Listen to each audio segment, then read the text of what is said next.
हमारे साथ brigadier retired Masood Ahmad Khan साहब हैं, आपको वेलकम करते हैं। और कमोडोर रिटायर्ड वजीउल हसन साहब ने आज हमें ज्वाइन किया है। Sir welcome to the show. Shahzad Hussain Bhatt साहब हमारे साथ मौजूद हैं, आप सबको वेलकम कहते हैं। लेकिन सबसे पहले मैं ब्रिगेडियर साहब आपकी तरफ आऊँगी। आगाज़ आपसे इस वजह से करूँगी कि हमें एक तो एक्सप्लेन कर दें, हम पाकिस्तान की डिप्लोमेसी को भी बहुत क्रेडिट दे चुके हैं। पाकिस्तान ने जिस तरीके से फ़र्स्ट राउंड को होस्ट किया है, हम उसको भी बहुत क्रेडिट दे चुके हैं। बट अभी नेक्स्ट स्ट्रेटजी की तरफ अगर मैं आऊँ तो मुझे ये समझा दें कि जब बार्गेनिंग टेबल पर बैठते हैं, निगोशिएशन पर एक दूसरे को मनाने के लिए, आपको क्या नज़र आ रहा है कि इस पूरे अभी मुज़ाकरात में जो सेकंड राउंड होने जा रहा है, क्या ऐसी शराइत हैं या क्या ऐसी चीज़ें हैं जो कि full and final already discussed हो चुकी हैं? क्योंकि स्क्रीन पर या बैठने से पहले तक टेक्निकल ग्राउंड में बहुत सी बातें और बहुत सी एग्रीमेंट हो चुकी होती हैं। आपकी नॉलेज और आप जिस तरीके से ये सब देख रहे हैं, आपको क्या नज़र आ रहा है? तो अभी भी देखें कि बातचीत अभी भी जिस तरीके से हुई है, पहले ओमान ने करवाई, फिर पाकिस्तान ने इस्लामाबाद 1.0 में जो बातचीत हुई, बट जो जहां तक बहुत सारे चीज़ों पे अंडरस्टैंडिंग है और कुछ ऐसे मसाइल है जिनमें वसी इख्तलाफ मौजूद है दोनों में। तो मेरे ख्याल में जो कोर मेजर इश्यूज हैं जो अभी लाइकली उसको थ्रेशोल्ड करना है जब ये बैठेंगे आपस में, one is the straight of Hormuz, उसका मैकेनिज्म क्या होगा, फ्यूचर में स्पेशली पोस्ट वार इसकी क्या हैसियत होगी, इट विल लुक कैसे ये दिखेगा उस वक्त, क्योंकि स्टेक होल्डर्स खाली इसमें ईरान नहीं है, ओमान नहीं है, जीसीसी कंट्रीज भी है, अमेरिका भी है, and the rest of the world. मैं समझता हूँ स्टेक होल्डर से स्पेशली चाइना या फार ईस्ट एशिया के ममालिक जो they are dependent on the fuel जो यहाँ से एनर्जी के हैं वो जा रहा है। तो that is one major thing. और सेकंड इज न्यूक्लियर प्रोग्राम वाला है, उसमें बहुत सारे already they have discuss different options पे बात की गई है। इसमें जो चेंज आई है कि ईरान अब समझता है कि हमारा एक we have an upper edge, इस जंग में हम सरवाइव कर गए हैं, तो जो अमेरिका के ऑब्जेक्टिव्स थे वो तो हासिल नहीं हो सके। So therefore अब वो ये कहते हैं it is our right to enrich uranium as per the NPT के हम मेंबर भी हैं, 3.67% हम करेंगे। और फिर अब मसला आ रहा है कि डिस्पोजल ऑफ दैट जो 460 केजी का जो वहाँ पे पड़ा है उससे क्या डिस्पोजल होगा, वो कहाँ पे जाएगा, उस पर मसले आ रहे हैं। फिर एक सस्पेंशन की बात है, अमेरिकन कह रहे हैं आप 15 ईयर तक बिल्कुल सस्पेंड कर दे प्रोग्राम को, कोई एक्टिविटी नहीं होगी। ईरानीज 5 साल मान गए हैं। सो मेरा ख्याल में ये मेजर 2 इश्यूज है, तो ये बैठ के वो कर सकते हैं। मैं कमोडोर साहब की तरफ आती हूँ। सर, आप ये जो पूरा प्रेशर टैक्टिक्स है, क्योंकि नेगोशिएशन टेबल पर बैठना है, जो लोग वो जंग के मैदान में हासिल नहीं कर सके ना, अब टेबल पर बैठकर हासिल करना है। तो इस टाइम पे आपको क्या लग रहा है कि मुज़ाकरात की मजबूरी किसकी ज़्यादा है? क्योंकि जीतेगा वही जो कि मुज़ाकरात को एंड डिले कर सकता है अपनी बात मनवाने तक। उधर अमेरिका के भी इलेक्शंस आ रहे हैं, फिर इसराइल में भी इलेक्शंस हैं, इधर ईरान के लोगों को भी सेटिस्फाई करना है। तो आपको क्या निगोशिएशन टेबल पर बैठकर आपको क्या लग रहा है कि किसका अभी भी पल्ला भारी है? हमने रियलिटी में तो देख लिया जिसने कितने जहाज़ उड़ाए और किसके कितने गिराए। मुज़ाकरात की टेबल पर क्या होता नज़र आ रहा है आपको? देखिए जी, आज की सबसे अच्छी और खुशाइंद खबर तो ये है जो हमें ऑप्टिज्म की तरफ लेके चलती है कि ईरान ने एग्री किया है कि वो ट्रैवल करेंगे पाकिस्तान। ये बहुत अच्छी बात है क्योंकि टेबल पर आएंगे तो बात आगे चलेगी। लेकिन we have to remain cautious और हमें जो कॉम्प्लेक्सिटी है इस तमाम मामलात में उसको समझने की ज़रूरत है। जो पिछली बात हमारी आगे चल रही थी, देखें एक बात अब ऐसे लग रहा है जो सामने आ रही है कि जो आबनाए हुर्मुज़ थी वो जंग से पहले खुली हुई थी, दरमियान में इन्होंने बंद हो गई। और ये जो दोनों पार्टीज हैं, या जैसे ब्रिगेडियर साहब बात कर रहे थे कि इस वॉर में 4 फरीक हैं अगर हम ब्रॉडली देखें। एक ईरान जिसके ऊपर हमला हुआ, दूसरा अमेरिका और तीसरा इजराइल जिन्होंने हमला किया, और चौथी इंटरनेशनल कम्युनिटी जिसको हम रीजनल कम्युनिटी, गल्फ और वाइडर इंटरनेशनल कम्युनिटी में डिवाइड कर सकते हैं। अच्छा, अब इंटरनेशनल कम्युनिटी है उसके ऊपर काफ़ी वाज़ेह हुआ है कि इस जंग में किस फरीक ने अपने जो ऑब्जेक्टिव थे वो अचीव किए कर लिए। अब जैसे आप कह रही थी कि इस टेबल पर आने से पहले अमेरिका मेरे ख्याल में ये चाह रहा है कि जो कुछ वो मैदान जंग में अचीव नहीं कर सका पिछले तकरीबन 50 दिन में, वो इस टेबल पे बैठ के अचीव कर ले। ईरान ये समझ रहा है कि जितनी रेजिलियंस उसने दिखाई है और उसकी जीत इसी में थी कि वो अमेरिका के और इसराइल के अटैक के आगे डटा रहे, जो कि वो अपेरेंटली नजर आ रहा है कि वो डटा रहे, वो कोशिश ये करेगा कि इस मुज़ाकरात की टेबल में जो कुछ उसने अचीव किया है अपनी बैटलफील्ड में, उसको वो नीचे ना आने दे। नोइंग प्रेसिडेंट ट्रंप और उनकी जो बातें हैं, अमेरिका इसको एक बिजनेस डील की तरह लेना चाह रहे हैं। वो कह रहे हैं कि तमाम कंपनसेशन एक डील की सूरत में फाइनलाइज हो जाए, जबकि ईरान जो सा नजर आ रहा है कि वो पॉइंट बाय पॉइंट बात को लेकर आगे चल रहा है कि इस पॉइंट के बारे में उनका ये ख्याल है और उसको वो ऐसे चाह रहे हैं। तो जो पॉइंट बाय पॉइंट बात करने में और ओवरऑल डील की बात में इस जगह के ऊपर बहुत ज्यादा डाइवर्जेंसेस हैं। आप बिल्कुल एग्जैक्ट पिन पॉइंट है कि अमेरिका ट्रंप इसको एक बिजनेस पॉइंट ऑफ व्यू से लेके चल रहा है और ईरान इसको एक पॉलिटिकल लेगेसी या मजहबी उनसियत जिस भी तरीके से, उनका दोनों का माइंडसेट बिल्कुल अलग है। बट साहब मैं आपकी तरफ आती हूँ क्विकली। अब हमने बड़ी टेक्निकल सी गुफ्तगू कर ली है, ज़रा हमें आम लेमन लैंग्वेज में समझाएं, जो फॉलोअर्स हमें देख रहे हैं, सुन रहे हैं, क्या होगा? मतलब अब क्या सिर्फ टेबल पर बैठकर ही ये सब कुछ होगा या बूट्स ऑन ग्राउंड जैसे आप अक्सर कहते हैं वो वाली सिचुएशन है? व्हाट नेक्स्ट, हम क्या एक्सपेक्ट करें? ठीक है फिजा, हम सादा अल्फाज में अपने नाज़रीन को समझाते हैं, लेकिन सबसे पहले एक फ़िक्रा ज़रूर सुन ले कि 1 साल मुकम्मल हो गया है पहलगाम वाक़े का, ऑपरेशन बनियानुल मरसूस का, मार्का हक का, और वो संदूर जो वापस आना था, सेकंड संदूर, वो नहीं आया।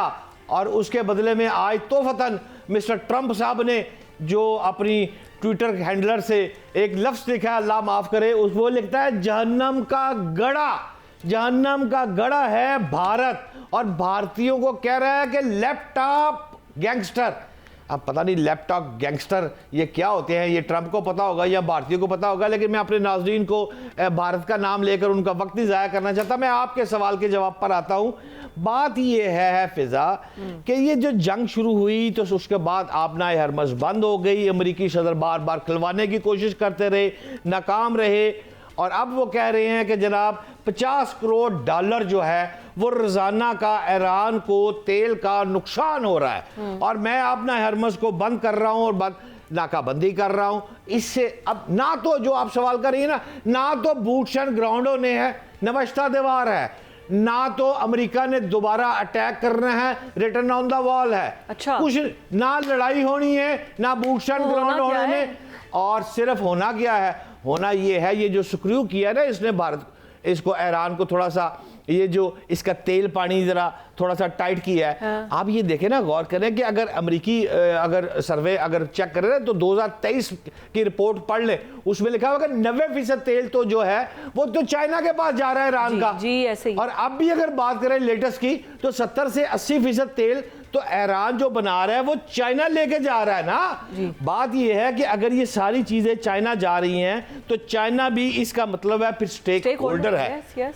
अब वही बात तो कमोडोर साहब ने की है। जी बिल्कुल ठीक है, कमोडोर साहब से ही पूछ लेते हैं अगर आप कह रही हैं तो। कमोडोर साहब आप ये बताएं कि इस मौके पर चाइना तो एक तो स्टेक होल्डर फिर सामने आ गया, आप इससे एग्री हैं या डिसएग्री हैं, और क्या उसने ईरान पर दबाव डालेगा कि ये मामला एज सून एज जल्द सॉल्व हो? आज देखें ना, आज अराक्ची साहब का फोन आया है सुबह, पहले इसहाक डार साहब से बात की उन्होंने, फिर उन्होंने फील्ड मार्शल साहब से बात की, फाइनल टर्म्स एंड कंडीशन तय की, और हुकूमती हलकों से ये बात सामने आई है कि अराक्ची साहब आज रात को या कल सुबह तशरीफ ला रहे हैं। मैं आपसे ये जानना चाहता हूँ, मेरे नाज़रीन को ये बताएं कि अगर आप बहरी काम को बहुत ज़्यादा समझते हैं, आप क्या समझते हैं कि इस वक्त आपना हरमस का मसला कैसे सॉल्व हो रहा होगा? दोनों ममालिक क्या सोच रहे होंगे? और खारक जजीरे पे सारा तेल इकट्ठा किया जा रहा है, वो अमेरिका कहता है मैं तो उड़ा दूंगा फिर उसको भी, तो क्या सोल्यूशन मुमकिन तौर पर निकल सकता है? मेरे नाज़रीन को आगाह करें कमोडोर साहब। देखें, सबसे पहले जो आपने बात की कि ईरान का तकरीबन 90% तेल इस वक्त चाइना जा रहा है, मैं इससे पहले की बात करूंगा कि फरवरी में वेनेजुएला में जो ऑपरेशन हुआ उसमें भी वेनेजुएला का तकरीबन 70 से 80% तेल चाइना जा रहा था। तो इस सारे मामले में चाइना के ऊपर थोड़ा सा स्ट्रेन फील तो हुआ होगा उन्हें, लेकिन चाइना एक बड़ा मुल्क है, उसके पास ऑयल के रिजर्व्स हैं, लेकिन चाइना जो है वो पसे मंजर पे आने से पहले मंजर के पीछे से रह के वो कोशिश करता है कि अपनी कोऑर्डिनेशन करे और डिप्लोमेसी इस्टेब्लिश करके मामलात को टेबल तक लाने की कोशिश करें। तो इस मामले में एक तो ये वाली बात सामने आ गई। और आबनाए हुर्मुज़ की मिसाल जो है वो मैं आपको अली बाबा और 40 चोर वाली गार से तशबीह करूंगा कि वो जो खुल जा सिमसिम से बंद होती थी और बंद हो जा सिमसिम से बंद होती थी। वो गार जोर ज़बरदस्ती से ना खुली थी ना बंद होगी। इसी तरह आबनाए हुर्मुज़ वो जोर ज़बरदस्ती से उसका खुल जाना बहुत मुश्किल काम है। उसकी वजह यह है सबसे पहले कि उसकी एक साइड के ऊपर ईरान की तकरीबन 900 मील की पोस्ट है, जिसके ऊपर ईरान के मुख्तलिफ सेटअप हैं, जो कि उसके पास छोटे हथियार हैं, जो लो कॉस्ट हथियार है, जिसके जरिए वो बड़े पैमाने के रिस्पांस जनरेट कर सकता है।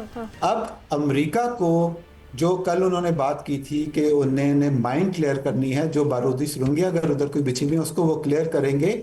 उसके लिए ज़रूरी है कि वो अपने जो जंगी जहाज वगैरह हैं वो ईरान के करीब भेजें, और जब वो ईरान के करीब भेजेंगे वो एक्सपोज होंगे, क्योंकि अमरीकी जो है वो खुले समंदर की जंग में लड़ने के आदी हैं, वो जंग लड़ सकते हैं, उनके जहाज इक्विप्ड हैं।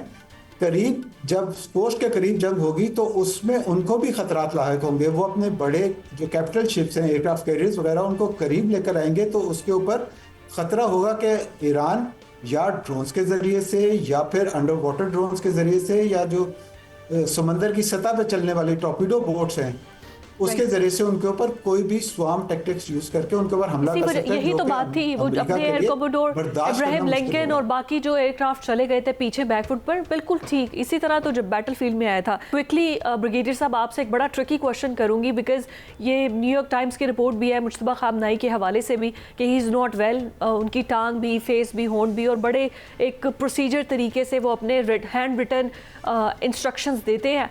अब वो हैंड रिटन इंस्ट्रक्शंस बड़े लेट आते हैं, फिर IRGC इतना स्ट्रॉन्ग है ईरान के अंदर। सो एक अब्बास अरागची को क्या मुकम्मल जो 4 स्टेक होल्डर्स हैं, जिसमें सुप्रीम लीडर भी हैं, बाकी उनकी पॉलिटिकल लीडरशिप भी है, ईरान की इटसेल्फ जो फौज है वो भी है, क्या मुकम्मल एतमाद के साथ इधर है with complete instructions? And plus America को ये नज़र तो आ रहा है कि हमने उनकी सारी बातें मान ली, लेबनान में भी सीज़ फायर करवा दिया, वैसे भी सीज़ फायर करवा दिया। They have anything to sell to their public quickly? यहाँ बिल्कुल देखें, मेरे ख्याल में जो पावर सेंटर्स जितने हैं तो उसमें अगर आप देखें कि IRGC का बहुत ज़्यादा अहमद वाहिदी बेसिकली कर वो कहते हैं कि he is calling the shot, लेकिन फिर भी ये है कि रहबर के साथ राब्ते में जिसने ये आर्टिकल लिखा है, शी इज राइटिंग फॉर इस ईरान के ऊपर for the last 20 years, so she is consider authority.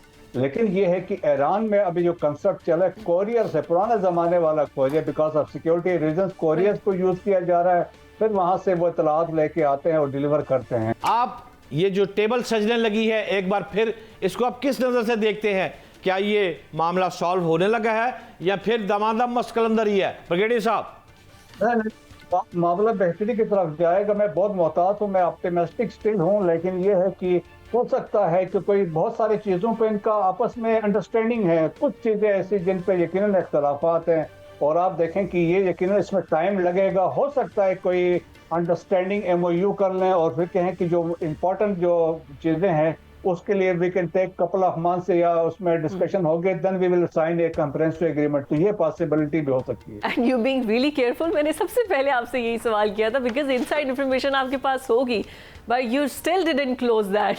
But anyways thank you so much, और उम्मीद यही है कि पाकिस्तान अगर ये पीस टॉक 2.0 होस्ट कर रहा है तो फिर इसका कोई ना कोई रिजल्ट निकल आए, बिकॉज पूरी दुनिया इस टाइम स्टक है और महंगाई की वजह से बहुत ज़्यादा डिस्टर्ब है।